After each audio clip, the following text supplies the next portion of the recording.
Ici Gianna, conférencière et coach en neurosciences. Aujourd'hui, je parle de l'analyse transactionnelle pour résoudre les problèmes liés aux positions de vie dont j'ai parlé dans ma vidéo précédente.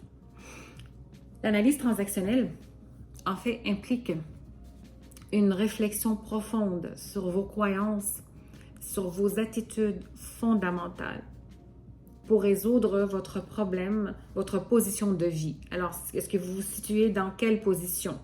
Je suis OK, tu ne l'es pas. Je ne suis pas OK, tu l'es. Je suis OK, tu y es OK. La première étape, c'est la prise de conscience, comme dans n'importe quoi que tu fais. La minute où que tu es en mesure de prendre conscience de ce que tu fais ou qui tu es, presque la moitié de ton problème est résolu. Donc, prise de conscience. Identifie quelles sont les croyances et les attitudes que tu as, qui sont dominantes surtout, que tu as envers toi-même et envers les autres. Reconnais si tu as tendance à adopter l'une des 3 positions de vie. Deuxième étape, autoréflexion. Essaye de réfléchir sur les raisons derrière cette position. Essaye de penser comment ces croyances se sont formées dans ton passé. Peut-être en relation avec une expérience vécue ou peut-être une influence extérieure. Étape 3. Changement de perception. Travaille sur la remise en question de tes croyances limitantes. C'est très important. Reconnais que chacune de ces positions peut être inexacte et réductrice.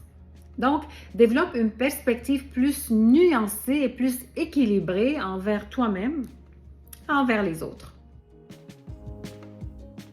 Étape 4.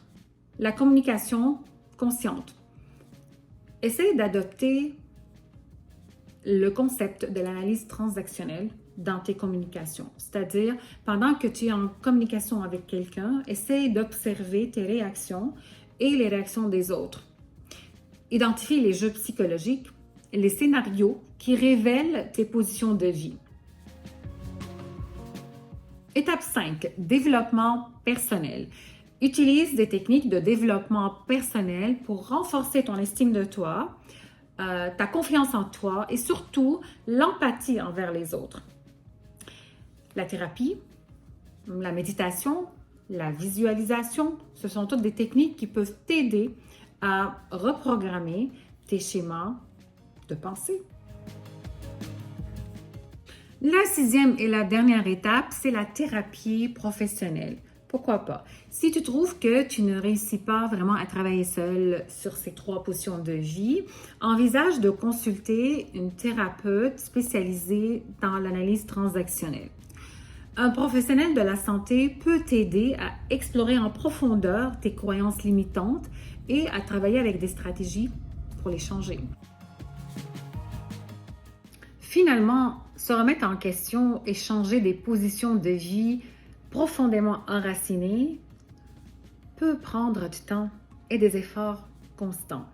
Cependant, si tu le fais, mais cela peut améliorer tes relations avec les autres, tes relations avec toi-même, améliorer ton bien-être émotionnel et aussi développer ta capacité à faire face aux défis de la vie.